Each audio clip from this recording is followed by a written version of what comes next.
Jadi sistem bilangan real itu ada di sini ada bagannya. Yang pertama bilangan real. Bilangan real itu paling atas ya. Bilangan real atau bilangan nyata itu dibagi dua. Ada bilangan rasional sama irasional. Bedanya, kalau bilangan rasional itu bisa dibuat A per B.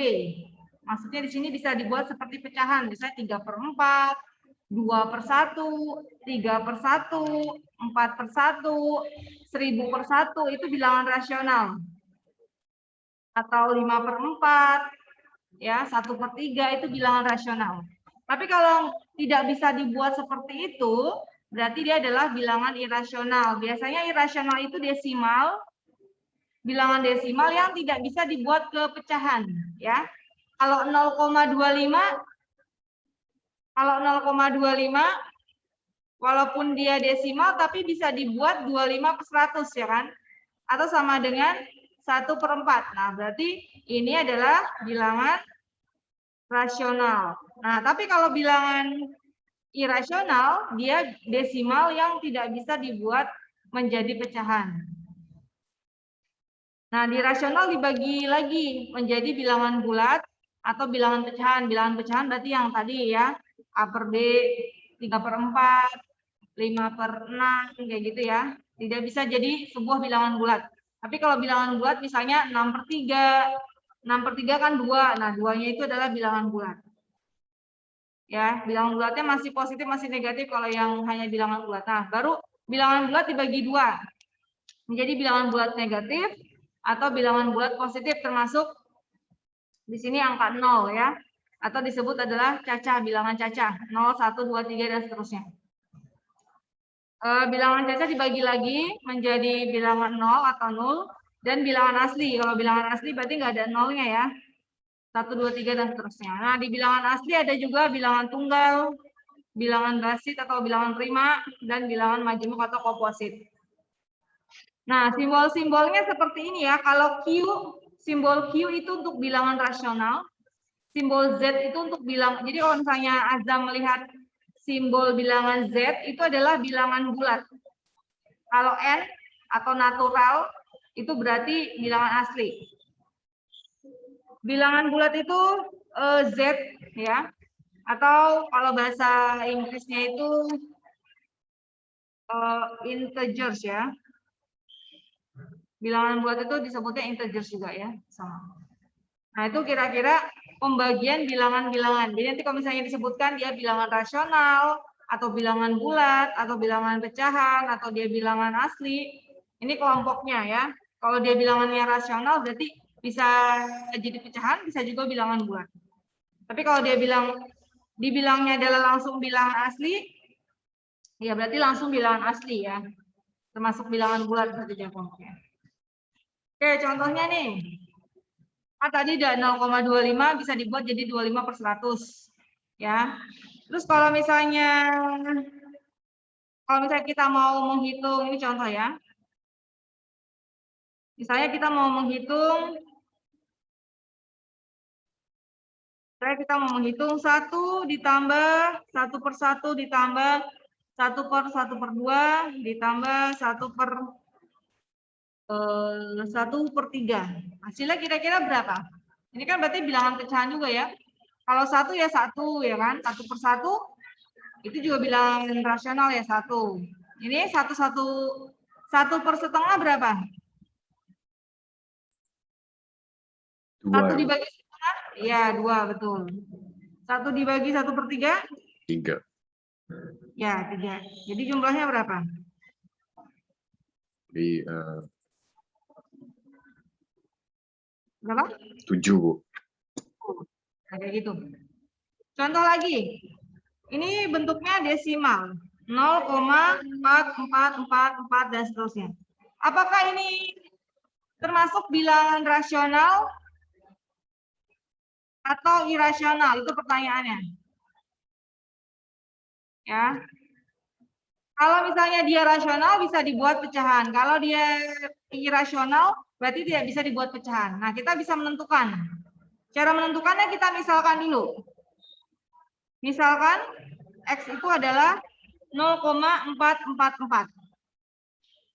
Setelah kita misalkan dia adalah 0,44 dan seterusnya ini, terus kita kali, ya. Dikali, misal kita kali 10 dulu. Setelah kita kali 10, ini menjadi 10x ya kan? 0,44 ini akan jadi berapa? Kalau dikali 10. Jadi 4,4. 4,4 dan seterusnya ya, di belakangnya itu 44 lagi. Nah, 10x adalah 4,44. Nah, 4,44 itu adalah 4 ditambah 0,44, benar nggak? Iya. Betul nggak? Ya. Kalau betul berarti 0,44 ini kan tadi kita misalkan dengan ini, yang kelompok ini. Tadi kan kita misalkan dengan X. Kita ganti dia dengan X. Jadi di sini kita ganti dia dengan X. Ya, kenapa? Karena tadi X itu adalah 0,44. Jadi kita balikin lagi, oh 0,44 itu akan jadi X. Sehingga di sini adalah 10X. Nah, 10X dikurangi X adalah 4. Berarti 10X dikurangi X berapa? 9X sama dengan 4. Berarti X-nya adalah 4/9. Berarti bisa kita buat pecahan nggak kira-kira ini? Nah, berarti bisa ya, karena kan sama kan 0,44 ini dengan 4/9 sama. Jadi karena 0,44 dan seterusnya itu adalah 4/9, maka 0,44 tersebut bilangan rasional, gitu ya. Biasanya bilangan rasional itu kalau dia desimal, bilangan yang komanya itu berulang ya, kayak 444 atau 123, 123 dan seterusnya. Jadi kita bisa buat seperti ini contohnya. Ada pertanyaan dulu sampai sini, Azam? Enggak. Oke, nggak ada ya. Nah, sekarang masalah operasi pada bilangan real ya. Selanjutnya operasi pada bilangan real, bisa tulis dulu aturannya. Nah, sambil menunggu boleh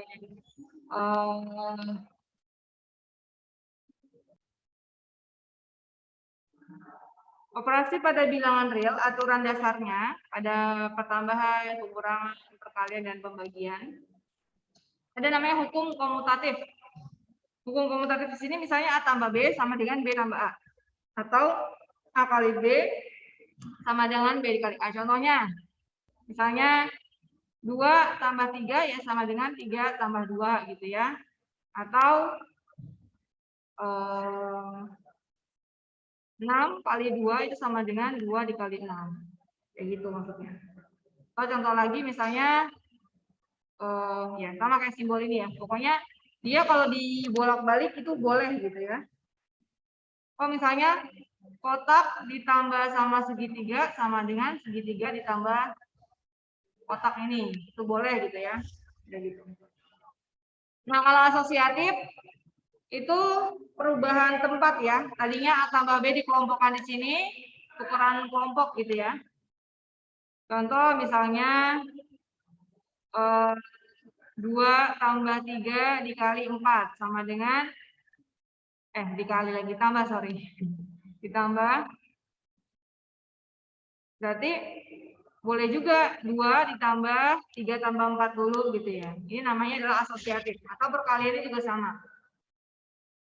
Misalnya 2 kali 3 dikali 4 boleh juga 2 dikali 3 kali 4 dulu ya.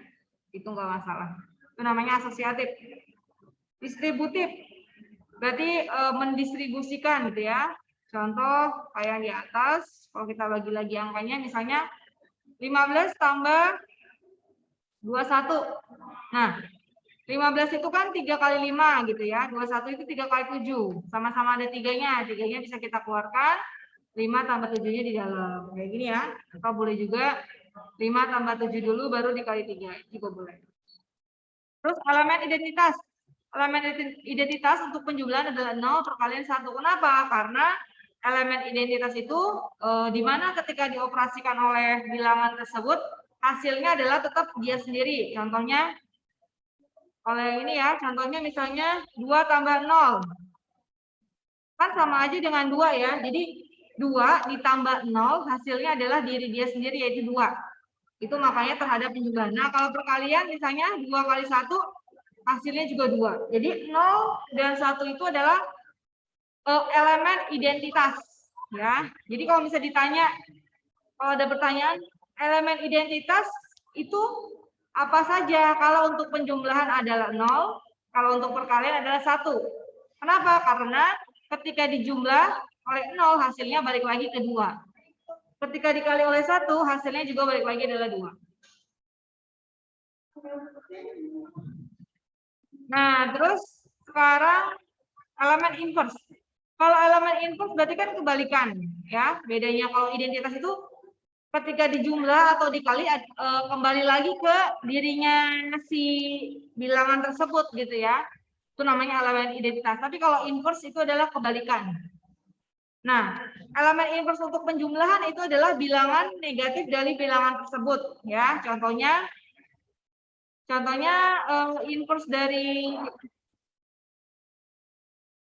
inverse dari 2 adalah ya negatif 2 gitu ya. Inversenya dari kebalikannya dari 2 adalah min 2 gitu. Dari segi penjumlahan. Kenapa? Karena akan menyebabkan dia jadi 0 ya. Jadi 2 tambah min 2 akan menghasilkan 0. Nah, itu jadi elemen inverse pada penjumlahan adalah negatifnya tersebut. Kenapa? Karena supaya hasilnya adalah 0 gitu. Nah, kalau yang perkalian kebalikannya apa? Kebalikannya adalah kebalikan dari bilangan tersebut kecuali 0. Contohnya, kalau yang ini, misalnya dari 2, kebalikannya dari 2 adalah 1/2, karena akan menghasilkan 1, ya. Kecuali kalau misalnya 0, nggak mungkin 1/0 ya, nah, itu tidak boleh ya, tidak boleh ini. Kecuali, makanya kecuali 0. Jadi kebalikan dari 2 berapa, Bu? 1/2 ya, kebalikan secara perkalian. Tapi kalau misalnya kebalikan dari segi penjumlahan atau inverse dari penjumlahan adalah tadinya 2 menjadi min 2. Kenapa? Karena supaya hasilnya 0. Kalau perkalian supaya hasilnya 1. Gitu ya. Maka nanti kalau misalnya dikasih contoh lagi kebalikan dari 3 ya 1/3 karena akan menghasilkan 1 gitu ya. Nah, kalau kebalikan dari 1/4 ya berarti 4 karena akan menghasilkan 1 gitu ya. Yang penting hasilnya akan menjadi 1 kalau untuk perkalian, kalau untuk penjumlahan akan menghasilkan 0. Itu bedanya. Sifat-sifat urutan. Misalnya, di sini sifat-sifatnya ada 4 ya. Trikotomi. Trikotomi itu adalah berarti 3 aturan ya. Kalau ada bilangan X sama Y gitu ya, maka pasti berlaku salah satu saja. Nggak mungkin dua-duanya ya. Contohnya misalnya ada bilangan 2 dan 5 gitu. Pasti kan salah satu, nggak mungkin dua-duanya. Oh, 2 lebih kecil dari 5. Benar. Ya kan? Tapi nggak mungkin kan kalau misalnya saya bilang 2 lebih besar dari 5, ini kan salah, ya enggak? Salah. Atau saya bilang 2 sama dengan 5, ini juga salah. Ya kan? Nah, jadi pasti salah satu saja, nggak mungkin tiga-tiganya berlaku. Itu maksudnya trikotomi, ya. Ketransitifan. Jadi misalnya X lebih kecil dari Y dan Y lebih kecil dari Z, maka otomatis X lebih kecil dari Z, gitu ya. Contohnya misalnya 2 itu lebih kecil dari 5, ya. Dan 4 lebih kecil dari berapa? 4 sini 5, sorry ya. Y-nya kan 5. 5 misalnya lebih kecil dari 6. Maka otomatis apa? Otomatis 2 lebih kecil dari 6. Itu kan? Benar nggak? Iya, benar. Itu udah pasti otomatis. Ya, jadi pasti X lebih kecil dari Z, ya, karena X-nya dari sebelah kiri. Begitupun kalau yang lebih besar ya. Misalnya, contoh lagi. Misalnya 5 lebih besar dari 2 ya, dan 2 lebih besar dari 1. Nah, maka pasti 5 lebih besar dari 1 gitu. Itu juga sama berlaku ya untuk lebih besar. Sekarang penambahan, X lebih kecil dari Y. Maka kalau X tambah Z pasti lebih kecil dari Y tambah Z juga. Jadi kiri sama kanannya ditambah bilangannya sama. Ya, kalau dia ditambah dengan bilangan yang sama, maka tidak akan berpengaruh, tetap lebih kecil. Ya, contoh, misalnya 2 lebih kecil dari 5. Kita tambah 3 misalnya masing-masing. Ditambah 3, masing-masing tambah 3 ya misalnya. 2 lebih kecil dari 5. Masing-masing ditambah 3. Jadi 2 ditambah sama 3, yang 5 juga ditambah sama 3. Gitu ya. Maka hasilnya ini menjadi 5, yang ini 8. Nah, tetap kan lebih kecil? Gitu. Tidak akan berubah tandanya. Kenapa? Karena dijumlah oleh bilangan yang sama. Bu, kalau dikurang sama nggak? Ya, sama juga ya kalau dikurang. Nah, untuk perkalian.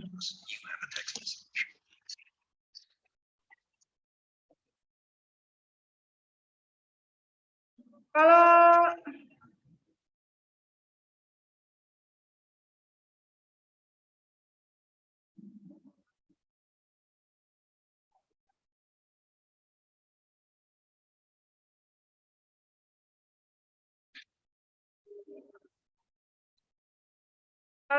apa namanya, perkalian juga sama ya. Ketika dikali dengan bilangan positif, maka hasilnya tetap lebih kecil. Bisa tadi dia lebih kecil, maka hasil lebih kecil. Kalau dia lebih besar ya tetap lebih besar. Nah, tapi kalau misalnya dikali oleh bilangan negatif, maka tandanya berubah ya. Pastinya udah pernah dengar ya. Contoh misalnya kayak tadi ya, 2 lebih kecil dari 5. Kita kali misalnya, kita kali dengan berapa? 3 misalnya ya, dikali dengan 3. Masing-masing kiri kanan dikali dengan 3. Maka hasilnya berapa? Maka hasilnya 6 sama 15. 6 sama 15 tandanya lebih kecil atau lebih besar? Lebih kecil, sama kan? Masih lebih kecil gitu ya. Nah, misalnya kita kalikan, sekarang kita kalikan dengan bilangan negatif. Misalnya bilangan negatifnya adalah min 3. Ya. Ini tandanya dihapus dulu ya. Karena dikali sama min 3. Kita kali dengan min 3 kiri kanan. Ya. Kita kali dengan min 3. Ini tandanya jadi apa? Kita tandanya kita titik dulu ya, belum kita isi. Berarti kan ini min 6. Titik-titik min 15. Min 6 dengan min 15 gedean siapa? Gedean mana? Hafiz atau Adam boleh jawab. Min 6 sama min 15 besaran yang mana? Min 6, Bu. Min 6, Bu. Iya, berarti tandanya jadi lebih besar. Nah, kalau misalnya dikali oleh bilangan negatif, maka tandanya berubah, yang tadinya lebih kecil jadi lebih besar. Tapi kalau misalnya dikali sama bilangan positif, tandanya tidak berubah, ya. Tidak mesti dikali sih, termasuk dibagi juga sama. Dikali atau dibagi oleh bilangan negatif, maka tandanya berubah. Ya, ini kan kebetulan dikali ya. Misalnya, contoh ya, contohnya di sebelah aja deh, udah penuh itu. Contoh, misalnya tadinya di sini min 2. Min 2 lebih kecil dari 5, benar ya? Benar. Terus saya mau bagi masing-masing dengan min 2. Tandanya berubah nggak? Berubah. Kenapa berubah? Karena dibagi oleh bilangan negatif. Maka dia akan menjadi 1 lebih besar dari min 5/2. Kayak gitu. Tandanya berubah. Ya. Tadinya dia awalnya min 2 lebih kecil dari 5 ya. Terus dibagi oleh min 2. Hasilnya itu. Contoh lagi, di sini ada ini juga soalnya. Nah, lagi. jika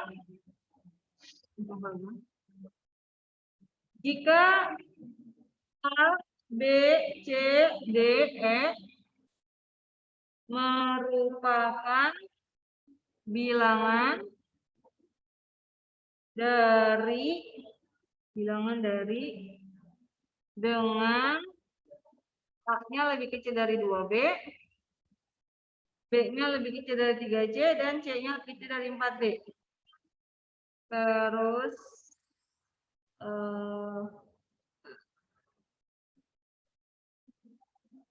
D-nya lebih kecil dari 5E, dan E-nya lebih kecil dari 100. Maka nilai maksimum dari A berapa? Itu pertanyaannya. Nilai maksimum dari A adalah, nah kita bisa menjawabnya dari yang mana dulu? Dari yang ini, penyelesaian gitu ya. Kita ambil dari yang paling ujung dulu, yang E ya. E katanya lebih kecil dari 100. Berarti boleh nggak saya bilang E-nya itu lebih kecil dari 99, tapi pakai sama dengan? Boleh ya. Kita ambil, karena dia di sini bilang bilangan ya, kita anggap aja ini adalah bilangan bulat. Bilangan bulat. Kita sebut dulu bilangan bulat dulu aja ya. Berarti E lebih kecil sama dengan 99 ya. Kan sebenarnya E lebih kecil dari 100. 100-nya nggak masuk. Misalnya di sini 99,8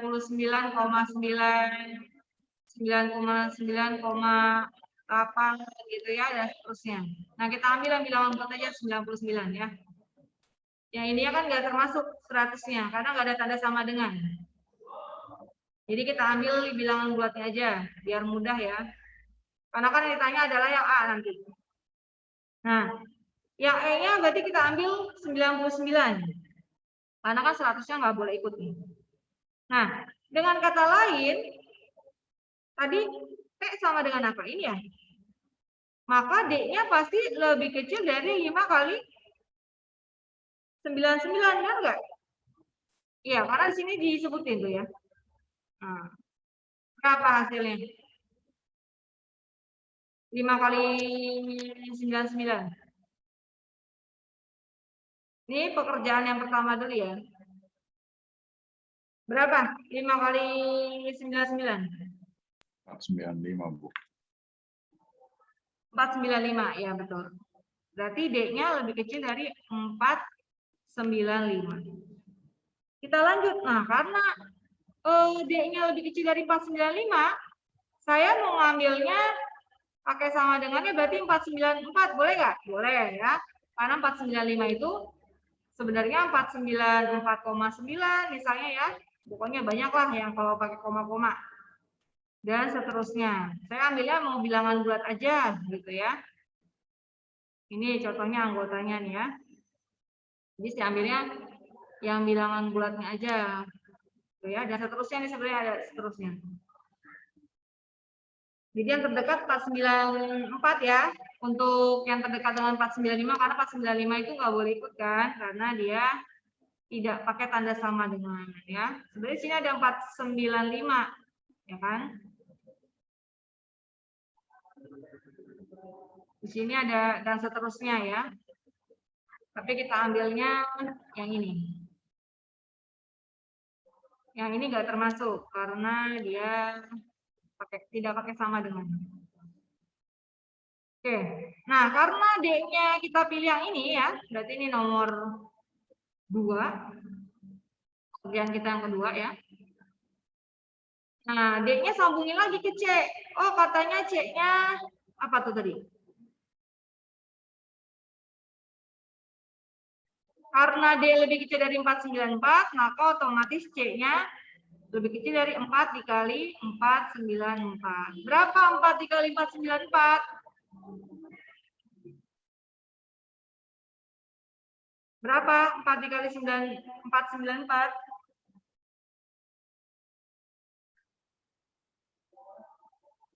9. 19,6 Bu. 19,76. 76. Oke.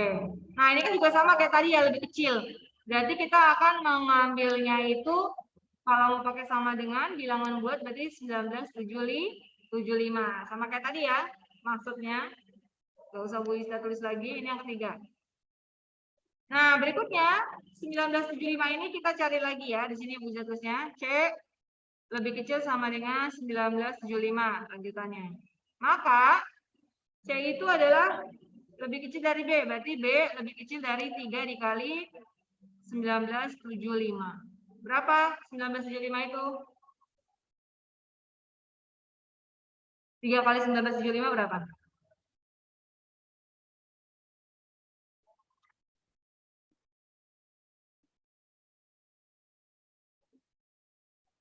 Lima ratus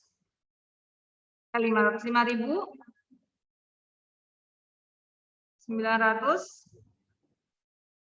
berapa? Azam atau Hafiz? 5.900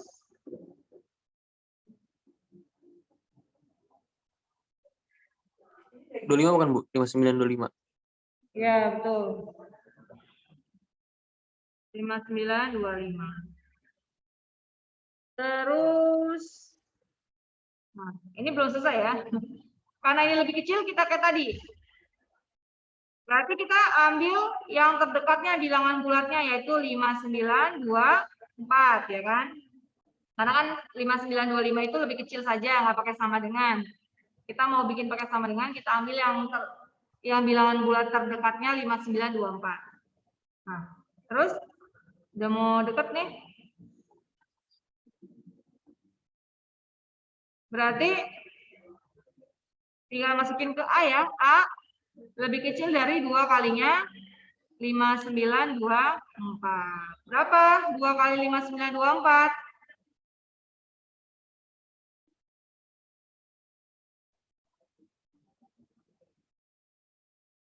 2 dikali 5924 berapa? 11,848 Bu. 11,848 ya. Oke, itu. Nah, ini merupakan bilangan, ini maksudnya bilangan bulat ya. Oke.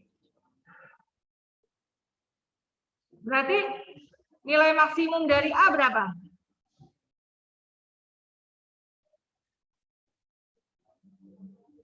Jadi A-nya lebih kecil dari 11847, benar nggak? Benar kan? Karena tanda sama dengannya kan. Jadi kesimpulannya apa? Jadi nilai maksimum A berapa? Maksimum dari A-nya kita akan jawab yang mana? Apakah 11847 atau 1184 atau 11846 atau yang lain? Ini berarti maksimum kan ya? Iya nggak? 11847 paling maksimum kan? Nah, berarti kita jawab 11847 jawabannya ya. Itu maksimumnya.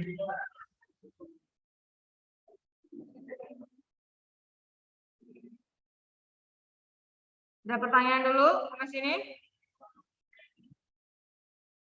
Bisa dipahami? Bisa Bu. Nah, oke. Kalau gitu Bu Isda lanjut lagi teorinya. Sambil Bu Isda menulis, silakan kalian boleh minum dulu atau ngemil dulu atau kamar mandi dulu ya.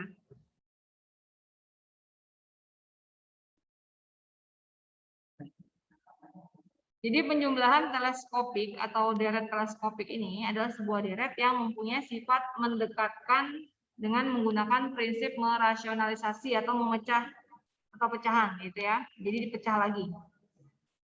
Nah, deret teleskopik ini dapat dibedakan menjadi 4 jenis pecahan ya. Yang pertama faktor-faktor linear tidak berulang. Maksudnya tidak berulang tuh di sini jadi X tambah A, X tambah B, X tambah C-nya itu adalah bilangan yang berbeda gitu ya.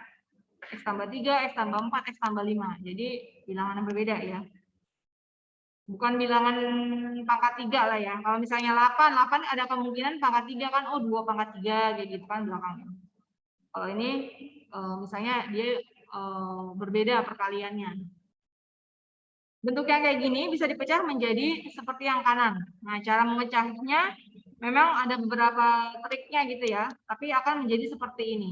Kamu yang cari sendiri gitu. Jadi bentuk yang kiri akan menjadi yang kanan. Jadi kalau misalnya kamu lihat bentuk yang kiri, kamu udah harus curiga, oh kayaknya bisa dibikin yang kayak bentuk parsial yang kayak waktu di teleskopik deh gitu ya. Di penjumlahan teleskopik, nah bisa kamu rubah. Tinggal kamu cari A, B, C-nya berapa. Itu memang butuh apa ya, latihan gitu ya. Bentuk, tapi kita harus tahu bentuknya dulu lah ya pasti ya. Harus tahu bentuknya. Oh kalau misalnya yang penyebutnya itu adalah hasil perkalian X tambah A, X tambah B, X tambah C, ternyata bisa dibentuk menjadi bentuk parsial yang kanan. Nah, kalau yang faktor linear berulang, berarti si penyebutnya itu misalnya pangkatnya pangkat 3 gitu ya. Pangkatnya pangkat 3. Berarti akan bisa dibentuk seperti yang sebelah kanannya, tapi dengan pembagiannya itu pangkat 3, pangkat 2, pangkat 1. Dibedakan di situ ya. Pangkat 3, pangkat 2, pangkat 1. Kalau untuk dia bentuknya faktor kuadratik tidak berulang, kuadratik itu berarti ada bentuk kuadratnya, yaitu di sini AX kuadrat plus BX plus C, itu bentuk kuadratnya. Terus di sini adalah X tambah D. Nah, bisa dipecahnya menjadi apa? Berarti si penyebut itu tinggal kita pecahkan saja menjadi X kuadrat plus BX plus C, dan sebelahnya adalah X tambah D. Tapi yang AX kuadrat plus BX plus C di atasnya, pembilangnya itu adalah AX tambah B. Ada X-nya, ada variabel X-nya pasti gitu ya. Itu pembagiannya. Terus kalau faktor kuadratik berulang, kalau misalnya ya penyebutnya AX kuadrat plus BX plus C dikuadratin, maka pembagiannya sama kayak yang nomor 2 ya. AX plus BX plus C-nya pertama yang pangkat 2, terus berikutnya yang pangkat 1. Ya gitu. Dan yang di atasnya pasti AX tambah B atau CX plus D. Jadi ada variabel X-nya, nggak mungkin nggak. Gitu. Kalau misalnya penyebutnya kuadratik atau AX kuadrat plus BX plus C, maka pembilangnya harus ada AX plus B. Nah, biar nggak bingung-bingung, maksudnya apa sih ini? Jadi maksudnya ini kalau ada bentuk seperti yang di kiri, maka kita akan bisa merubah ke bentuk yang kanan. Lebih mudah gitu ya. Kita pecah bentuknya. Kenapa kita pecah bentuknya? Karena ada kemungkinan dengan kita pecah bentuknya, dia akan pas saat mengerjakan itu lebih mudah gitu ya. Itu tujuannya seperti itu. Jadi yang kiri kita akan pecahkan menjadi yang kanan. Ini perlu diingat-ingat oleh kalian, kalau bentuk yang kiri itu bisa dipecah menjadi seperti bentuk yang kanan. Contohnya di sini misalnya bentuk yang paling umum ya. Misalnya 1 per K tambah 1 gitu ya.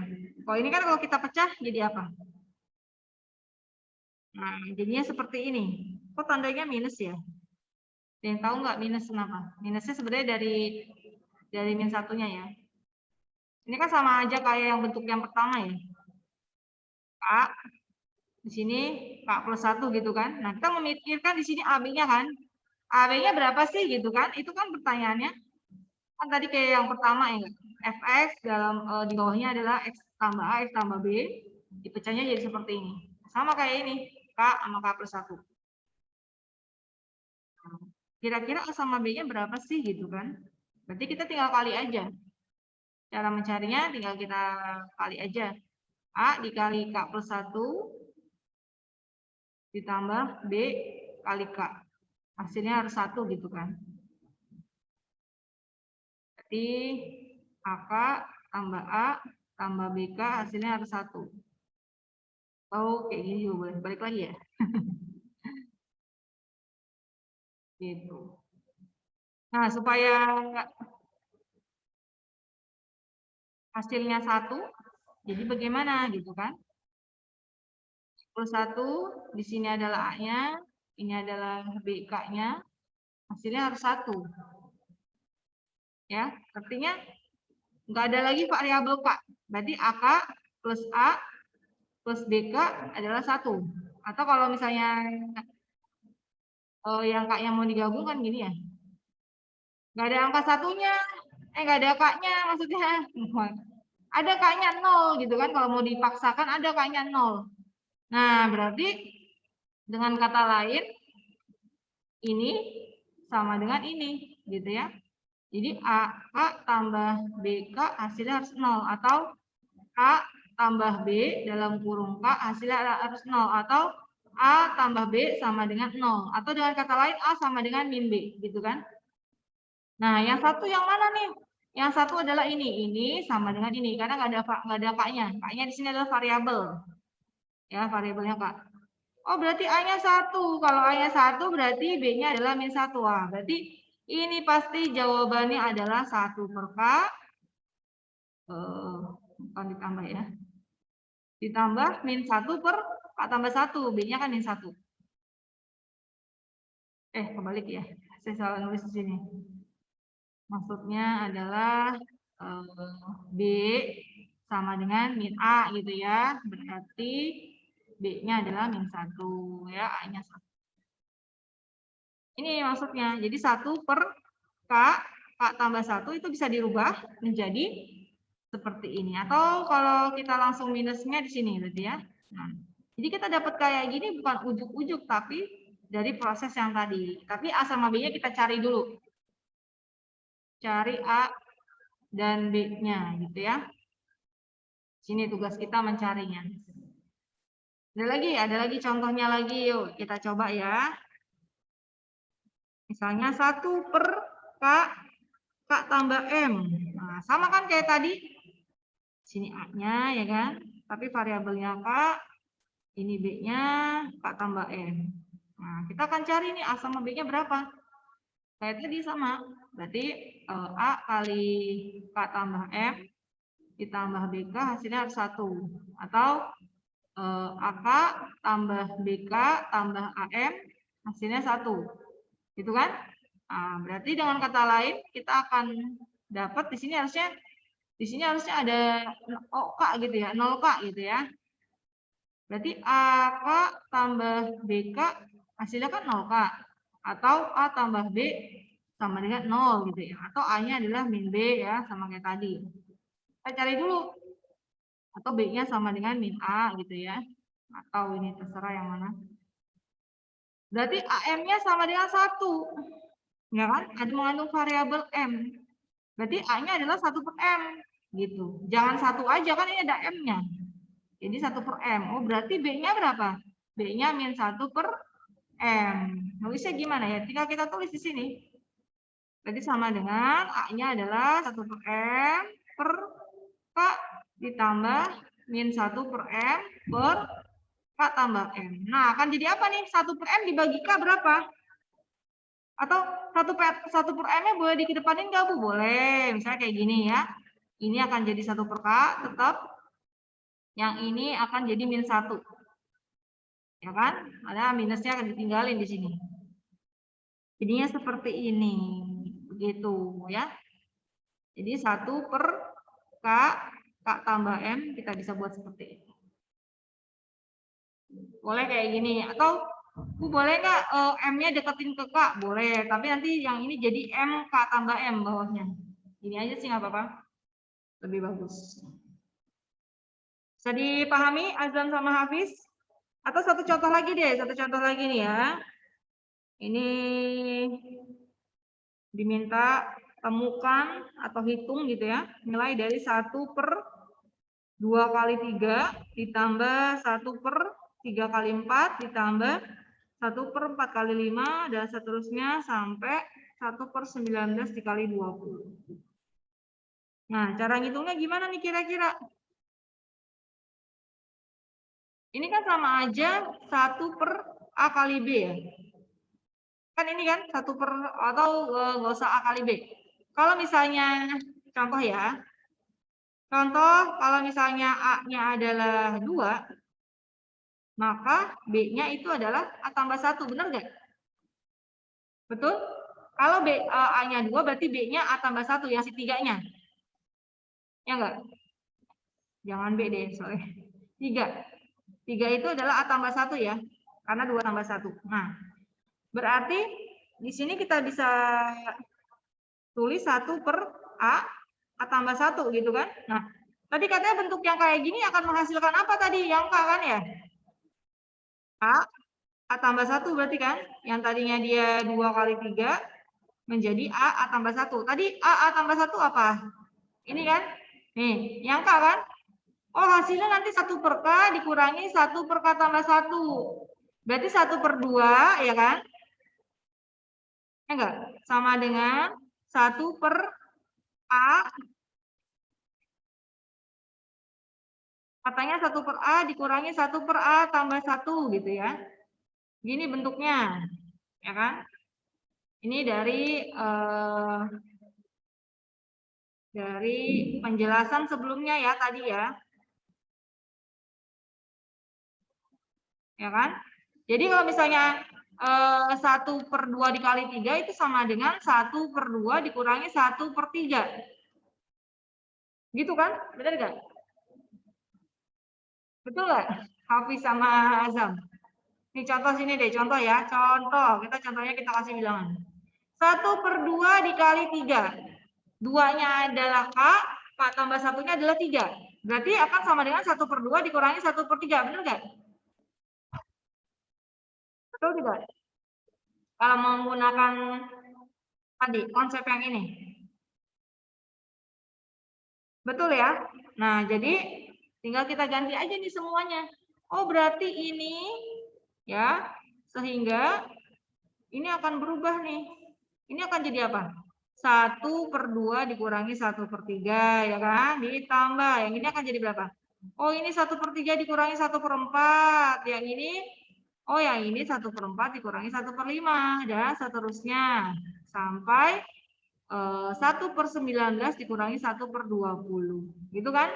Wah, ini ternyata min 1 per 3 dengan 3 bisa habis dong. Nah, bisa habis dong. Bisa ke apa?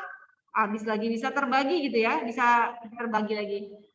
Bisa dikurangi gitu ya. Oh, ternyata semuanya bisa dikurangi. Sisanya berarti berapa? Wah, sisanya tinggal 1 per 2 yang di ujung sama 1 per 20 yang di paling ujung sana. Ya enggak? Sisanya kan itu. Betul enggak? Betul ya, atau kita tunjukin dulu yang 19 ya. Kita tunjukin dulu yang 19. Kita tunjukin dulu yang 19 itu berarti sebelumnya 18 dikurangi 19 gitu ya. Ditambah 19 dikurangi 1 per 20. Kan kayak gini ya. Nah, ini kan 19 sama 19 habis ya. Ini juga dengan sebelumnya habis. Nah, sisanya berarti kita dapat nih 1 per 2 dikurangi 1 per 20 ya kan? Ujung sama ujung. Nah, tinggal kita samakan penyebutnya jadi per 20. Berarti 10 ya. 10 dikurangi 1 ya kan?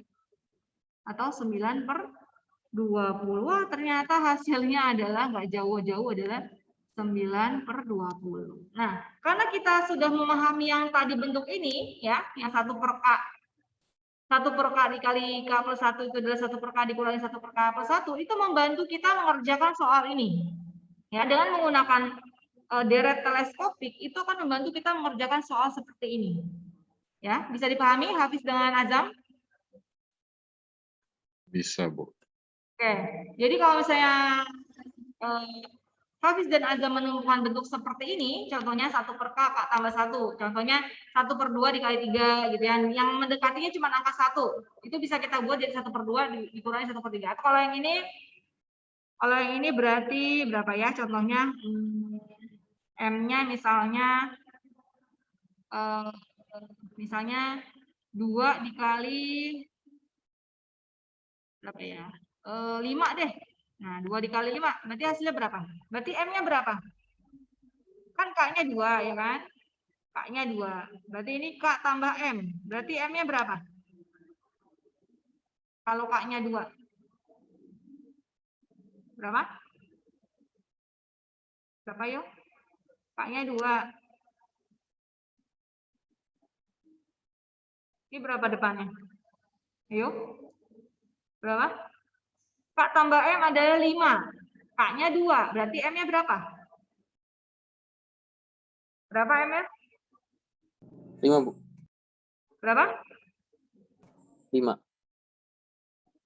K tambah M adalah 5. K ditambah M adalah 5 nih. Berarti kalau K-nya 2, Berarti M-nya berapa? 3, Bu. Berarti kan 2 tambah 3 kan?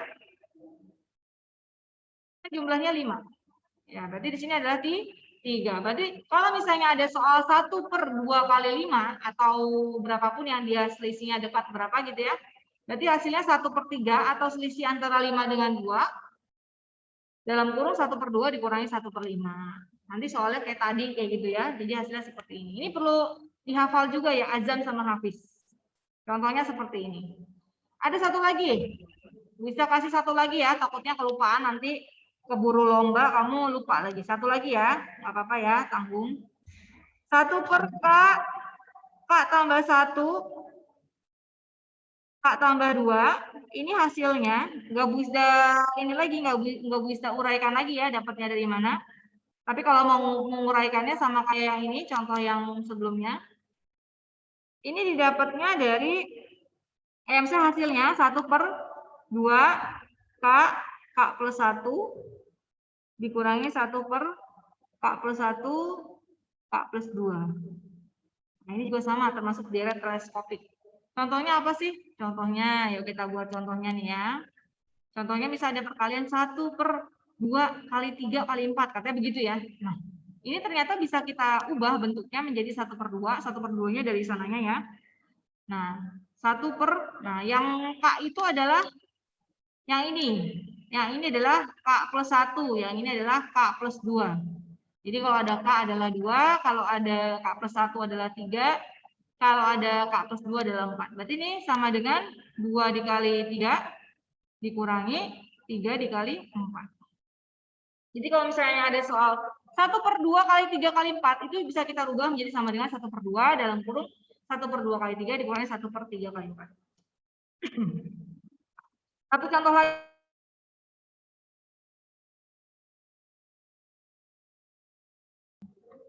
Nah ini Azam sama Hafiz harus bisa jawab nih.